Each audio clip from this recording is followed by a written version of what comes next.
Ini kita bicara nilai dalam wilayah yang hitam putih. Apakah dengan berbasis pada kontemplasi itu negoro dibuat? Nah, kemudian jalan-jalan ikhtiar kita bangun. Kalau semua ini halal haram sudah tidak bisa lagi dibedakan, maka saya menarik kawan-kawan berkomunikasi dengan kawan-kawan pelajar di dunia internasional, di nasional, di berbagai wilayah kan, di satu forum yang terus-menerus dan mengatakan kita bentuk aja deh antitesa dari partai-partai yang dikuasai oleh oligarki. Terus kita merenung apa sih kekuatan melawan oligarki. Kekuatan melawan oligarki yang dipakai di Pilpres ternyata kan gagal. Oligarki PKB, oligarki Nasdem gagal menghadapi oligarki dari kubu pendukung Jokowi Prabowo. Berarti kita harus menggunakan energi rakyat. Ada warisan yang paling dilupakan oleh orang, yang paling dalam jiwa kebangsaan kita, yaitu gotong royong. Yang dalam Islam itu disebut ikatan ukhuwah. Kebersamaan, persaudaraan, yang dia menjadi energi dalam kebinekaan. Sekarang istilah brotherhood dan solidarity. Kira-kira seperti itu apa enggak? Nah, kita sudah lama memiliki cita-cita dalam pandangan Pancasila, tapi kemudian Pancasila dibajak oleh demokrasi liberal.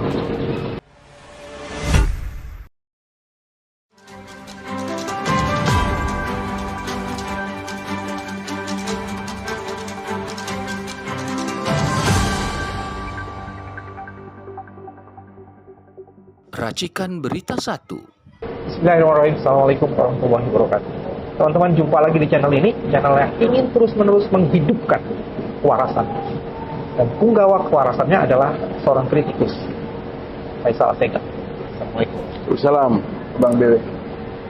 Selama ini menghilang kemana? Tiba-tiba ada negoro. Partai negoro. Ada 3 isu penting yang harus dihadapi. Pertama, hari ini kita seolah-olah terjebak pada koalisi atau oposisi. Tapi kita lupa untuk apa berkoalisi dan kenapa harus beroposisi. Harusnya semuanya ditujukan untuk memuliakan daulat rakyat. Kedua, ada situasi global yang sangat mencekam, yaitu peta politik internasional.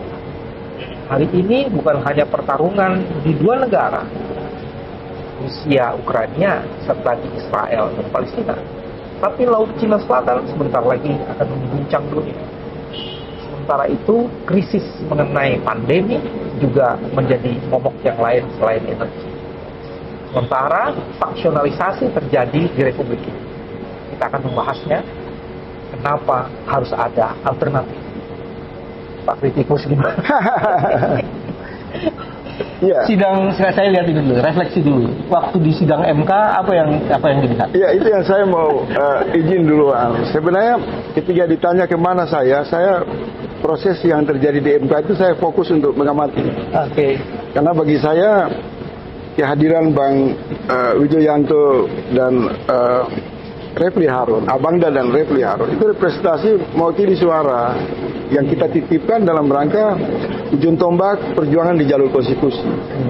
Jadi saya istilahnya apa? Jihad konstitusi. Jihad konstitusi. Nah, hadirnya Bang BW, Bang Refli Harun dalam pertempuran untuk memperjuangkan harkat martabat rakyat, hak atas demokrasi, hak atas politik, itu menjadi perhatian saya serius. Saya betul-betul nonton itu. Dan saya kemudian menyimpulkan, ibarat perang tanding, 2 panglima hukum yang diutus oleh rakyat untuk menyuarakan hak mereka, memperjuangkan hak mereka, kemudian pedang itu dipatahkan secara culas oleh MK, yang terlihat di sana seolah-olah ada sedu bayangan tangan kepuasan. Maka saya membuat kesimpulan, pertarungan di MK harus melahirkan kontemplasi yang sungguh-sungguh. Kemana pasca MK itu? Apakah ketiga tangan kekuasaan menghentikan rasa keadilan rakyat di MK yang diperjuangkan oleh Abang di sana? Apakah kita berhenti sebagai penonton? Maka dalam proses yang sama, saya dan kawan-kawan membuat ikhtiar. Oke. kalau kalah di MK dan tidak berlanjut hak Bukan angket, kalah, dikalahkan di MK, disabotase di MK, dan kemudian hak angket itu tidak sungguh-sungguh dijalankan, maka sebenarnya aktor di belakang gedung MK itu adalah para ketua-ketua umum partai. Oh, analisisnya sampai Saya sampai ke situ. Berarti instrumen MK ini hanya dipakai sebagai sarana pendingin, peredam kemarahan rakyat yang menuntut keadilan. Dan aktor di belakangnya ya Ibu Megawati, Pak Surya Paloh, Pak Jokowi, Golkar, dan lain-lain. Walaupun Pak Jokowi tak berpartai, jadi kamu bilang asal-asal ketua partai. Ya, bayangan dari ketua partai yang sering dialamatkan ke Golkar maupun PDIP kan. Jadi kekalahan atau dikalahkan di MK, rakyat dikalahkan di MK, sebenarnya tangan tersembunyi itu adalah para elit-elit partai. Karena itu kan arena konstitusi. Partai sebagai legitimasi, sebagai saluran, sebagai tafsir terhadap konstitusi, otoritas terhadap konstitusi, kan sebenarnya dia juga tanpa ada MK, dia bisa memberi ancaman. Kalau MK tidak memutuskan kecurangan ini secara benar, secara adil, maka ada saluran penegakan hukum lewat hak angket. Dan di awal kan partai-partai itu sudah menggulir. Hanya saja isu hak angket ketika mereka gulirkan bola panas ini tidak kuat dipegang oleh para ketua umum partai. Karena mungkin terlalu banyak di dalam partai itu terlibat kejahatan korupsi dan lain-lain, punya deal-deal kekuasaan, sehingga bola panas itu dibawa ke MK, kemudian didinginkan. Tetapi analisa saya benar terjadi, arena MK walaupun dikalahkan dari masalah hukum, tetapi secara moral benar. Karena saya sudah menulis 3 minggu sebelum MK itu digelar, bahwa ruang MK akan dipakai oleh para pejuang-pejuang penegakan konstitusi, Abangda, Bang Refli dan lain-lain, untuk membuka kotak hitam kejahatan dinasti politik. Karena di MK lah kecurangan bisa dibongkar tanpa harus dikriminalisasi. Itu menurut saya kemenangannya di situ. Jadi yang dibawa pulang oleh tangan kekuasaan adalah kemenangan yang dipaksakan, yang tidak beda dengan intervensi putusan 90. Tetapi peristiwa MK ini harus menjadi puncak dari perlindungan kita semua. Dalam bahasa saya itu bahasa kamu dapat legalitas tapi tidak legitimasi. Setuju. Itu puncak perundungannya gimana tuh? Ini jadikan puncak perundungan. Kita pada saat dikalahkan oleh lembaga tertinggi dalam hierarki konstitusi hukum ya, maka kita harus menggunakan pendekatan ekstra yang lebih sungguh-sungguh untuk naik pada derajat yang lebih tinggi dari konstitusi itu, yang disebut etika. Maka di sana terlihat, rakyat melihat apa yang terjadi di MK itu adalah cara para ketua umum partai menggunakan tangan-tangan hakim-hakim palsu ini untuk menghancurkan etika dan moral. Nah, karena mereka menggunakan instrumen partai politik untuk memainkan drama-drama ini semua, maka pikiran rakyat yang saya baca, mereka juga mengatakan kalau elit membentuk partai sebagai alat untuk mentransfer kejahatan, transfer kepentingan kekuasaan, maka rakyat juga dijamin oleh konstitusi untuk membuat partai sebagai satu alat untuk melawan. Oke. Saya sampai di sana, Bang. Oke. Dari sini lahirlah Partai Negoro, yang diperbincangkan oleh berbagai. Sebelum masuk di situ lagi, ini sekarang ada perbincangan koalisi atau oposisi. Menurut Faisal, perdebatan seperti ini apakah bukan jebakan atau memang ini sesuatu yang harus kita... Kalau kita bicara dari sudut pandang realitas yang berkembang di suara aspirasi masyarakat, mereka mengatakan kelompok gerakan perubahan tidak boleh kompromi. Dan pada level yang paling tinggi mereka mengatakan kelompok status quo adalah pengusung politik haram. Sementara gerakan perubahan pengusung cita-cita amanah, jujur dan kebaikan. Ini pandangan rakyatnya udah seperti itu. Maka kalau ditanya bagaimana memetakan dua energi yang berbeda ini, kalau kita menggunakan misal sarana Majelis Ulama Indonesia, kan sering membuat label kan untuk menjamin konsumen halal atau haram. Nah, dalam perilaku politik yang jahat, kompromi jahat ini juga sesuatu yang haram. Ya kalau umat ini bisa menggunakan cara pandang ulama, mereka berkumpul dan mengatakan tidak bisa.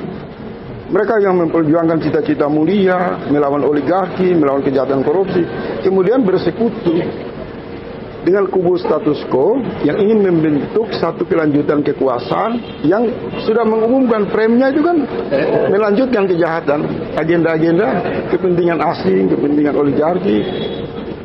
Baik. Jadi ini udah ada. Jadi kalau ditanya apakah nanti Nasdem, PKB, PKS masuk ke kabinet, dari sisi pragmatisme dalam bagi-bagi kekuasaan, ini bisa saja terjadi. Tapi kalau dari value, karena puncak pertarungan pemilu itu adalah yang tertinggi adalah bicara kesadaran etika dan moral, maka itu mereka bisa pegang. Bahwa kita nggak bisa kompromi. Karena konsensus politik boleh dikalahkan dengan segala kepentingannya, tapi kan etika nggak boleh. Artinya ini yang disebut dengan high politik. High politik, moral yang tinggi, etika yang tinggi yang harus diwujudkan dalam sikap dan perilaku dan ucapan. Artinya apa? Pak Anies, Caimin, PKB, Nasdem, PKS, mereka harus mengambil jarak yang jauh. Karena suara mereka hari ini datang dari orang-orang yang merintih, yang menangis, yang ingin berjuang untuk Indonesia yang lebih baik. Dan di sana mereka berjanji kalau ada kecurangan, mereka akan lawan. Abang kan hadir di JIS. Bagaimana ribuan air mata rakyat yang berkumpul itu menetes ketika Pak Anies mengatakan, kalau ada pemilu curang kita lawan. Muhaimin juga demikian, kita akan lawan kalau kecurangan. Jadi perbicaraannya itu bukan koalisi atau oposisi, tapi bagaimana memastikan suara rakyat yang merintih dan halal itu tidak boleh dikotori oleh gelanggang kompromi politik yang kemudian rakyat melihat loh di mana baik dan buruk itu dipisahkan. Jadi kalau saya dari hati saya yang paling dalam, saya berharap Pak Anies Caimin segera mengumpulkan Pak Surya Paloh, Presiden PKS dan PKB Muhaimin saudara di dalamnya untuk mengumumkan menarik kabinet orang-orang dari komisaris, wakil-wakil mereka dari duta besar, dan mereka mulai bersama rakyat untuk menunjukkan loyalitas. Karena ketika mereka meminta rakyat datang ke TPS, rakyat sudah memberikan kontribusi. Itu biayanya puluhan triliun partisipasi rakyat. Dengan keringat, dengan pengorbanan. Karena ada janji yang mengikat. Ada sahadat politik. Bahwa kami bersumpah, kami amanah, kami jujur, kami akan bersama rakyat. Itu harus diwujudkan.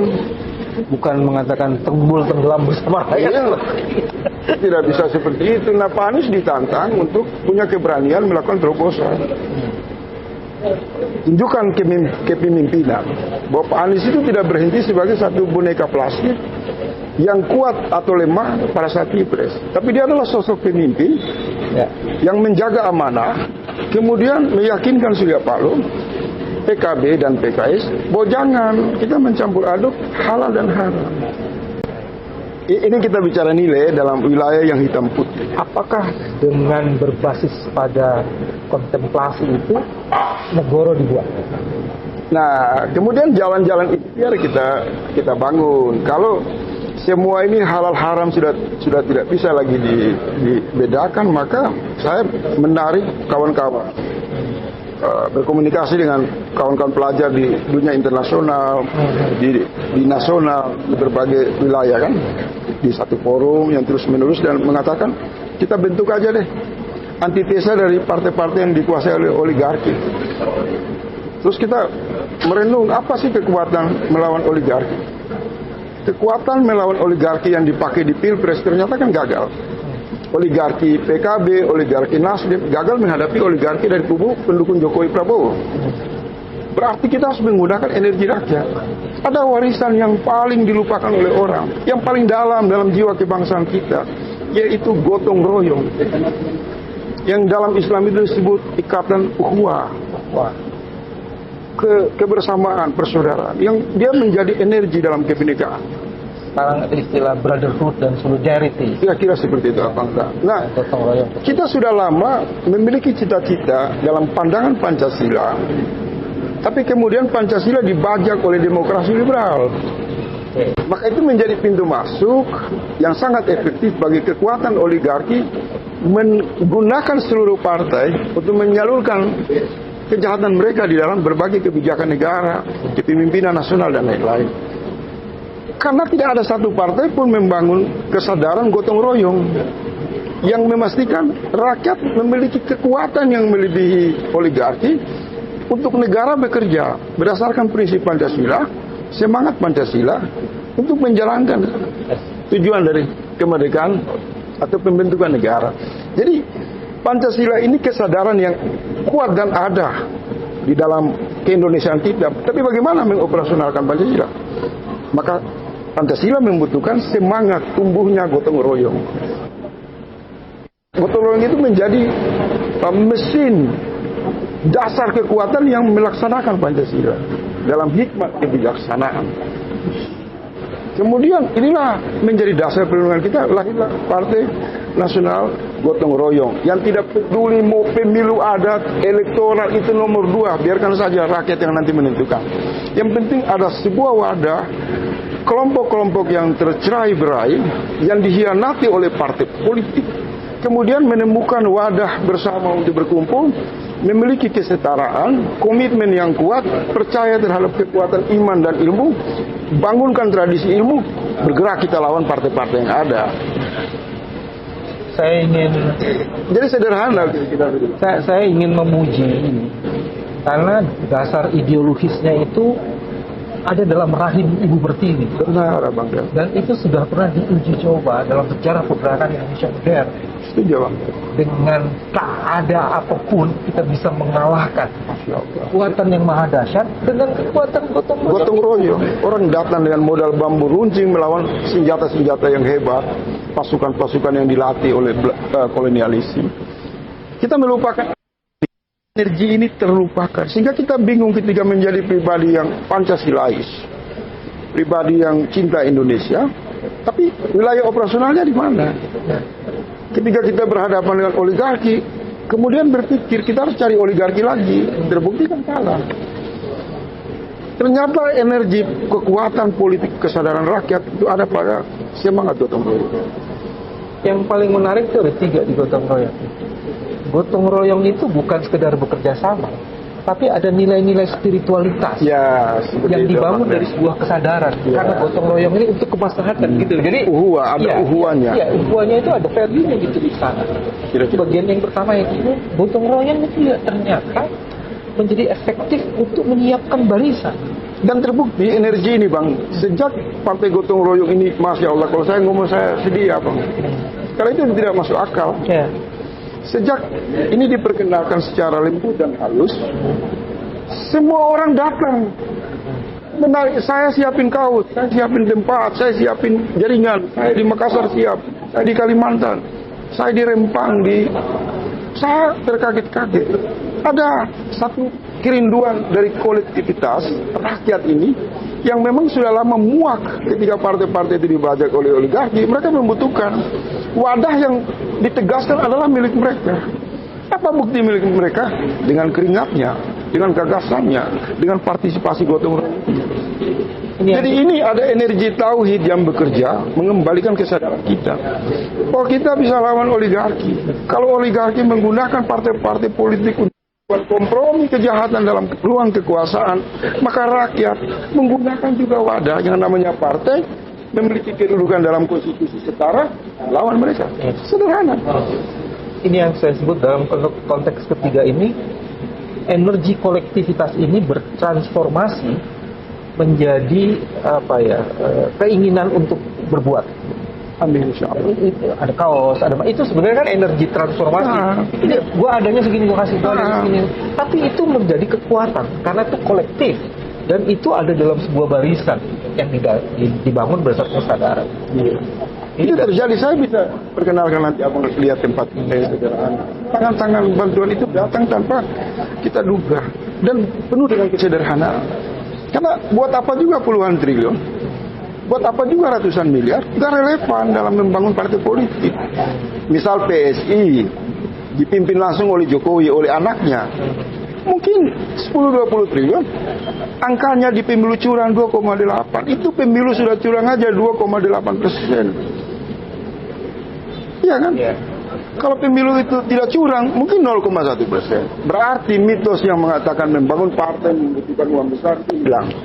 Begitu juga Perindo, dipimpin oleh konglomerat yang punya hubungan dengan George Soros, punya media nasional, kalah juga.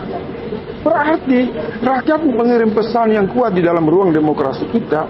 Ada kekuatan gotong royong yang masih tersembunyi, yang harus dilihat, menyadarkan kita. Kami tidak akan memberikan pendelegasian ini kepada partai-partai pengkhianat, pemimpin-pemimpin palsu. Tapi kami menunggu ada sebuah sampan, sebuah perahu, dan kami akan masuk berlayar di arena demokrasi untuk sama-sama berjuang menuju tujuan. Oke. Ada pertanyaan. Semangat itu yang membuat saya itu yang paling tidak suka dengan partai politik. Bertahun-tahun saya menjaga jarak, Abang. Tapi kemudian saya merenung, nggak bisa. Oligarki sudah menguasai seluruh partai. Rakyat harus kita dorong juga punya partai untuk lakukan perlawanan. Artinya kan sebenarnya ini kesadaran ini partai perlu, karena proses demokrasi memerlukan partai. Iya. Tetapi tipologi partainya itu harus sesuatu yang antitesa, gitu ya. Nah, pertanyaan lanjutannya begini, apa sih tantangan terbesar dari partai yang dibangun dengan sebuah kesadaran kolaborasi gotong royong menghadapi pragmatisme yang sekarang hadir? Uang tadi mulai dilawan. Yang semangat gotong royong uang itu bukan satu-satunya yang kita lawan dengan semangat gotong royong kan? Ya, gotong royong itu sedikit demi sedikit lama-lama menjadi bukit itu diwujudkan kan? Iya, Pak. Jadi uang bisa dilawan dengan kegotong royongan, kesadaran untuk bergotong royong untuk kepentingan kita semua. Iya. Apalagi tantangan terbesar yang harus dihadapi, yang itu harus dimengerti, disadari oleh siapapun yang ingin membuat antitesa ini. Ini hambatannya, ini bukan hambatan, ini tantangan ini kita harus taklukkan bersama-sama. Ya, di awal tadi kan secara tanpa sadar Abang kan memandu saya pada satu struktur berpikir yang substansi. Ada problem geopolitik, ada multipolar, unipolar, ada peta pembagian dunia kan, dan ada perubahan fenomena. Masalah Palestina yang selalu menjadi perhatian umat Islam diambil alih oleh negara-negara yang tidak berpopulasi Islam. Di Amerika, di Eropa, orang tidak perlu agama apapun, mereka dengan kemanusiaan datang untuk menyuarakan perlawanan terhadap Israel atas kejahatan mereka terhadap bangsa. Kemudian juga menjadi diskusi yang serius di luar partai-partai politik yang asik merampok, mencuri, berbohong ini. Para kaum terpelajar di kampus itu cemas terhadap ancaman geopolitik Laut Cina Selatan. Kemudian di sana kita baca kan dalam 2 hari terakhir ini Filipina akan melakukan manuver mewakili kepentingan Amerika berhadapan dengan China. Sementara di satu sisi kita negara dengan populasi Islam, kemudian juga bekerjasama dengan China. Tetapi dalam pola hubungan masih menjadi belum jelas karena dibajak oleh kelompok Luhut dalam tafsir hubungan China dan Indonesia. Sehingga ketika melihat Laut Cina Selatan, kita merenung juga kan, apakah kepentingan itu kita titipkan kepada Luhut, Binsar Panjaitan dan Jokowi yang menafsirkan hubungan Cina dan Indonesia dalam kepentingan melemahkan pribumi misal, atau ketika munculnya Prabowo dia membuka ruang atau kelompok oposisi secara independen mendorong negara agar hubungan Cina dan Indonesia harus diperjelas. Kalau dia bisa berlaku baik kepada misal Yaman, bangsa Afghanistan, keberpihakan Cina terhadap Palestina, kenapa pada Indonesia? Dalam realitas pola hubungan China dan Indonesia seolah-olah berbeda. Kemudian muncul suara-suara, ada kelompok aktor-aktor pengelola oligarki di Indonesia menggunakan energi Cina untuk melemahkan pribumi. Itu kan muncul, Bang. Yes. Ini gambaran tantangan geopolitik. Kemudian dari sisi fenomena teknologi, Abang Da, seluruh dunia berkesimpulan Yaman ini satu wilayah yang hina dina, miskin, terbelah belakang, busung lapar, tidak layak ada peradaban di sana. Di dalamnya terjadi faksi-faksi, banyak sekali. Tapi ada satu partai kecil, Houthi, yang memiliki kesadaran terhadap perubahan zaman muncul, kemudian merubah permainan. Dari pendekatan politik konservatif berubah menjadi penggunaan kesadaran Islam dalam arus energi teknologi. Maka mereka mengadopsi pendekatan militer yang efektif, bermodal murah. Punya drone, punya hipersonik, punya pasukan terampil yang sedikit, mereka bisa usir kapal induk dari Laut Merah. Mereka bisa mengunci 38.000 kapal yang setiap tahun lewat di Laut Merah yang menjadi kepentingan bagi Israel itu berputar lewat pesisir Afrika.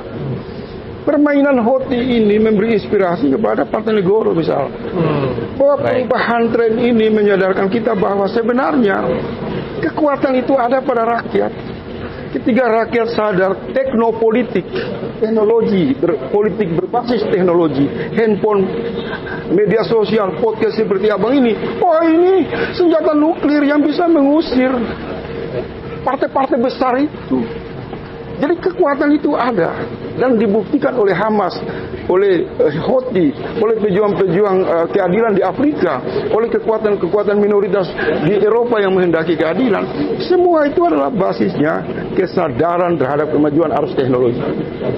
Jadi saya menemui seseorang yang saya idolakan, Bang BW, yang menggunakan teknologi yang lebih banyak memperbincangkan energi, transfer, gerakan pencerahan kepada publik melalui podcast. Abang ini udah punya. Pertanyaannya, apakah kekuatan ini hanya dalam rangka yang bersifat pencerahan? Saya kira tidak. Abang juga punya misi untuk melegasi, mewariskan satu transformasi, satu warisan kelembagaan yang bisa nanti menampung anak-anak muda untuk menjadi pejuang-pejuang tangguh di dalam politik yang visioner, politik berbasis teknologi, politik saintifik, politik yang berbicara substansi ekonomi, bukan lagi politik yang partai-partai ini kan kayak Megawati. 20 tahun pesona politik Megawati itu hanya bersembunyi di ruang gelap. Irit bicara, kemudian elit-elitnya mengatakan karena Ibu Mega itu cerdas, pintar, ahli olah kebatinan. Ternyata tidak juga, karena memang sumber daya terbatas. Maka dia irit bicara, dia harus mencari jalan sepi dan memunculkan elit-elitnya, badut-badutnya di ruang publik untuk kemudian menggiring rakyat, menjebak rakyat. Akibatnya apa? Keputusan di MK sana tidak beda dengan pukul palu Puan Maharani. MK mematikan etika yang ditegakkan dalam semangat Pancasila yang diperjuangkan oleh abang dan rakyat. Puan mematikan MIK yang tujuannya menghentikan tuntutan rakyat terhadap hak angket. Tapi Megawati membuat amicus curiae. Amicus Yang Capicus. Amicus curiae jelas. Karena kalau amicus curiae itu satu kesadaran yang datang pada ruang pengadilan, dia memberi ancaman.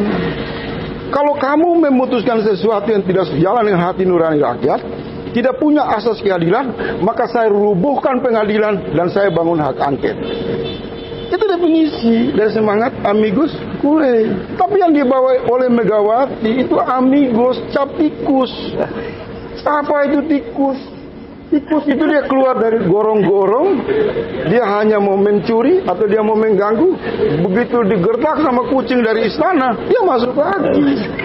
Ya, logikanya seperti itu, Pak. Jadi ada dua kejahatan yang dibuat oleh, kita kembali ke suasana nasional, Pak. Keputusan MK itu bukan berdiri tunggal. Dia melengkapi kejahatan DPR yang dimana MIK dimatikan oleh Puan, itu juga memberi penegasan bahwa DPR menolak hak angket.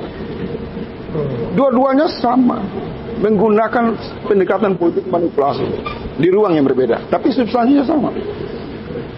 Oke kan, Bang? Nah, kembali ke tantangan tadi, Bang. Karena melihat dinamika perkembangan dunia, arus besar kesadaran politik teknologi yang semakin berkembang ini, maka kami di Indonesia mengatakan kita harus hijrah.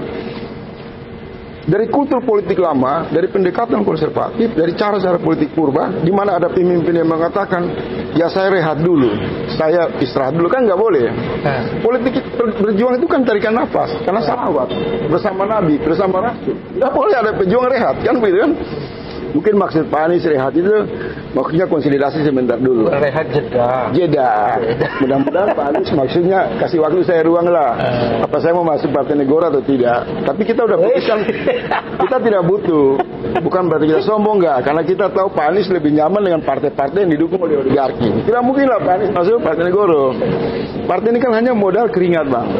Kalau di Nasdem, PKS kan mereka di atas meja itu kan sudah ada tradisi politik itu kan, makan malam sudah cukup ya, AC full kan. Kalau sini kan berkeringat. Nah, dinamika internasional ini memang harus dilihat sebagai peluang kebangkitan. Karena syarat pembentukan partai dengan visi, desain, peradaban, jalan masa depan, dia tidak boleh berhenti hanya pada problem lokal, apalagi hanya nasional. Tapi dia harus mampu membaca tren-tren perubahan dunia. Nah, saya melihat pendekatan multipolar yang ditawarkan oleh Rusia, Iran, China, Brasil, India. Ini satu gerakan kesadaran politik global untuk menghadapi unipolar. Karena praktek kejahatan unipolar yang terjadi, misal Amerika dan Inggris melegitimasi, membiarkan, menyokong pembantaian di Palestina, itu adalah satu kebijakan global yang makin menimbulkan rasa partisipasi negara berkembang, negara-negara yang ingin membangun peradaban dalam multipolar. Nah, Partai Negara masuk ke wilayah ini. Ada yang menarik kalau melihat cerita Palestina dan Israel. Iya, Bang. Mereka memang terbunuh 40.000 orang, tapi jutaan lainnya menuntut keadilan mereka. Dan itu melintasi batas negara dan kekuatan negara, di mana sekarang anak-anak muda yang cerdas-cerdas di berbagai universitas di Amerika dan di Eropa itu semuanya berbondong-bondong. Apa yang mereka gunakan? Kekuatan solidaritas itu sekarang luar biasa. Tapi dalam realitas zaman apa yang mereka gunakan? Sehingga mereka bisa terhubung dengan bangsa-bangsa lain. Teknologi digital itu ya. Teknologi politik.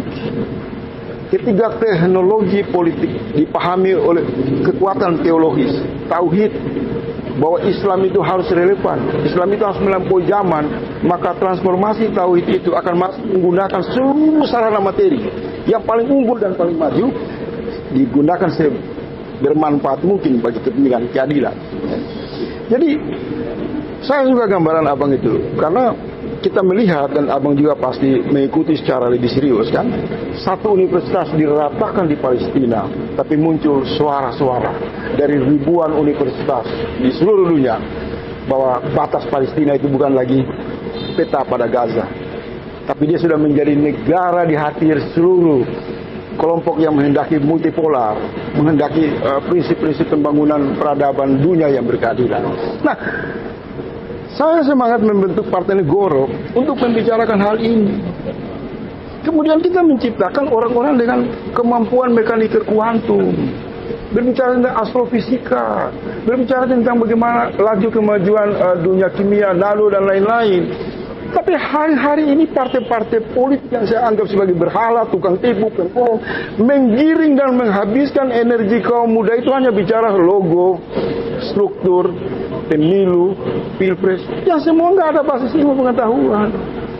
Jadi saya mohon izinlah, saya berharap dan berdoa kepada Baginda Rasul melalui podcast-podcast Abangda yang tulus menyediakan kita ruang. Ini saya ingin sangat apresiasi, Bang. Saya percaya di saluran-saluran independen inilah suara-suara kebenaran itu akan sampai ke ruang publik. Bahwa partai harus dibangun dengan kekuatan yang gotong royong untuk menciptakan orang-orang jenius yang bertempur pada wilayah tantangan kemajuan zaman. Bukan bertempur menjadi budak-budak elit partai. Jadi kita akan masuk ke kampus. Kita akan kirim surat ke rektor-rektor. Akan menjalin kerjasama. Sudah lama partai-partai politik menindas rakyat, memasung rakyat, dan mereka jauh dari tradisi ilmu pengetahuan. Maka harus dihentikan. Wadah ini kemudian memantikan para rektor, dosen, mahasiswa, kaum terpelajar, orang-orang cerdik pandai untuk kemudian bersinergi mengatakan kekuatan ilmu pengetahuan kita bisa mengalahkan dan kita bisa berbuat apa aja. Ini yang hilang. Nah, di ujung pertarungan abang itu di Mahkamah Konstitusi, saya bukan karena ada abang saya puji, saya demi Allah, demi Rasul tulus bahwa sebenarnya perjuangan puncak di MK yang dilakukan oleh abang dan Refli Harun itu adalah mengingatkan kita. Abang sampai ke situ karena memiliki kesadaran iman dan ilmu pengetahuan. Abang tidak didukung oleh partai politik, tapi seorang Bambang Wijoyanto datang dengan energi ilmu mengatakan kami lawan, ini hak kami di dalam konstitusi. Maka saya di luar MK itu harus menyambut, itu melakukan ikhtiar. Tidak boleh orang-orang baik ini dikalahkan secara culas terus menerus. Saya akan buat wadah dan saya lawan mereka. Ini partai akan berrelasi dengan abang, akan berrelasi dengan orang-orang agar mereka tidak sendiri di ruang publik. Karena partai gagal, mana itu 50 juta, 60 juta yang partai-partai mengklaim masanya, mereka tidak datang. 500 ribu, 1 juta, gak ada. Tercabik-cabik hati saya. Padahal kalau mereka mau, Megawati, Surya Paloh, Caimin, Anies dan lain-lain mengumumkan jutaan rakyat turun secara damai, dukung keputusan MK yang berpihak kepada rakyat. Tidak berani calo-calo hukum itu menginjak-injak etika, karena datang kekuatan yang supporting terhadap perjuangan etika dan moral. Di situ saya merenung, saya ingin membangun partai ini yang akan berdiri nanti di jalan nanti. Ketika para pejuang-pejuang kita di jalur pengadilan, di DPR, di lembaga-lembaga strategi negara, ketika mereka sendiri sebenarnya tidak, akan kita dorong ribuan orang. Dan mungkin satu hari nanti, jutaan orang itu kita bisa pantik semangatnya untuk mengawal para pejuang-pejuang kita. Itu tujuan dari pembentukan partai. Tidak ada kepentingan lain. Inilah cara Faisal menghidupkan kewarasan. Selamat datang Partai Negoro. Mudah-mudahan kehormatan dan kemuliaan akan hadir bersama-sama Partai Negoro. Terima kasih, sampai ketemu lagi. Assalamualaikum warahmatullahi wabarakatuh.